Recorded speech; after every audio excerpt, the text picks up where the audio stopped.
ഒരു ദിവസം 4,56,075 മൃഗങ്ങൾ മരിച്ചു വീഴുന്നുണ്ട്. അതൊരു പെണ്ണ് കാരണം ഒന്നല്ല, കോടിക്കണക്കിന് പെൺവർഗം കാരണം. പാവപ്പെട്ട മാന്റെ കൊണ്ടു പിഴുതെടുത്ത് അവർ കെറാറ്റിൻ ഉണ്ടാക്കുന്നു. പാവപ്പെട്ട പ്രാണികളെ ഊറ്റിയെടുത്ത് ഒരു കാർമിനാസൈഡ് ഉണ്ടാക്കുന്നു. കടലിൽ കൂടി പാവപ്പെട്ട ഷാർക്കുകളെ ലിവർ ഊറ്റിയെടുത്ത് അവർ സ്കോലിനാസൈഡ് ഉണ്ടാക്കുന്നു. പാവപ്പെട്ട പുഴുക്കളെ പുഴുങ്ങിയെടുത്ത് അവർ സിൽക്ക് ഉണ്ടാക്കുന്നു, പ്രോട്ടീൻ ഉണ്ടാക്കുന്നു, കണ്ടീഷണർ ഉണ്ടാക്കുന്നു. പാവപ്പെട്ട കുതിരയുടെ മുടിയെടുത്തവർ മേക്കപ്പ് ബ്രഷ് ഉണ്ടാക്കുന്നു. മതിയായില്ല പെണ്ണെ, അവർക്കും ഈ ലോകത്ത് ജീവിക്കാൻ അവകാശമുണ്ട്. ഇത് അവരുടെയും കൂടി ലോകമാണ്. Save animals, ban makeup products, Bharat Mata കീ ജയ്. ഗയ്സ്, നമ്മുടെ അക്കൗണ്ടിൽ 10K ആയിരിക്കാണ്. അപ്പൊ ഞാൻ നിങ്ങൾക്ക് ഗിഫ്റ്റ് തരാൻ പോവാണ്. ഈ 2 ടാബ് നിങ്ങൾക്ക് ഞാൻ ഫ്രീ ആയിട്ട് തരാൻ പോകണം. നിങ്ങൾ വേറെ ഒന്നും ചെയ്യണ്ട.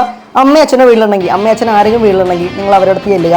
അമ്മേ അച്ഛ എന്ന് പറഞ്ഞ് ജസ്റ്റ് ഒരു കെട്ടിപ്പിടിച്ച് ഒരു ഉമ്മ കൊടുത്തതിന് ശേഷം പൊക്കത്ത എനിക്ക് ടാബ് എന്ന ആളുണ്ടാവുമല്ലോ, ആ ആൾ കൊളാ പിടിച്ചിരിക്കുന്ന ആൾ, ആ പുള്ളിക്കാരനെ പൊക്കത്തുള്ള ആളെ ഫോളോ അടിച്ചിട്ട് നിങ്ങൾ എന്തെങ്കിലും കിസ് എന്ന് പറഞ്ഞാൽ ഉമ്മയെന്ന് പറഞ്ഞൊരു കമന്റ് ഇട്ടാൽ ഞാൻ നിങ്ങൾക്ക് തരും. 10-ാം തീയതി ജനുവരി 10-ാം തീയതി കറക്റ്റായിട്ട് എൻ്റെ ഉമ്മാണ് നേരം, എൻ്റെ അമ്മയാണ് നേരം, ഞാൻ സാധനം എടുത്ത് നിങ്ങൾക്ക് തരും. അതുപോലെ തന്നെ ഇത് വേണ്ടാത്ത ആൾക്കാർ, ചില ആൾക്കാർക്ക് വേണ്ടെന്നുള്ള ഇതുണ്ടായിരിക്കും. അപ്പം നമ്മുടെ ഭാഗത്ത് നിന്ന് ചിന്തിച്ച് നോക്കാം. ആരെങ്കിലും പാവപ്പെട്ടവരുണ്ടാവും, ആരെങ്കിലും ഫോൺ ആവശ്യമുള്ള ഏതെങ്കിലും പാവപ്പെട്ടവർ, നമ്മുടെ ബന്ധുക്കാരായിക്കോട്ടെ, നമ്മുടെ ഫ്രണ്ട്സിൻ്റെ ബന്ധുക്കാരായിക്കോട്ടെ, ആരെങ്കിലും ഉണ്ടാവും. ഇത് നമുക്ക് കിട്ടിയാൽ നമുക്ക് ആവശ്യമില്ലെങ്കിൽ ഇത് അർഹതപ്പെട്ട ആൾക്കാർക്ക് കൊടുക്കുക. അതിനുവേണ്ടി ഉദ്ദേശത്തോടെ കൊടുക്കുകയാണ്. അപ്പോൾ എല്ലാവരും 10 10K ആകാൻ സപ്പോർട്ട് ചെയ്യുന്ന എല്ലാവർക്കും നന്ദി. അതുകൊണ്ട് ഇത് 10-ാം തീയതി നമ്മൾ കൊടുക്കുന്നതാണ്. ജസ്റ്റ് ഞാൻ പറഞ്ഞ പോലെ ചെയ്താൽ മതി കേട്ടോ.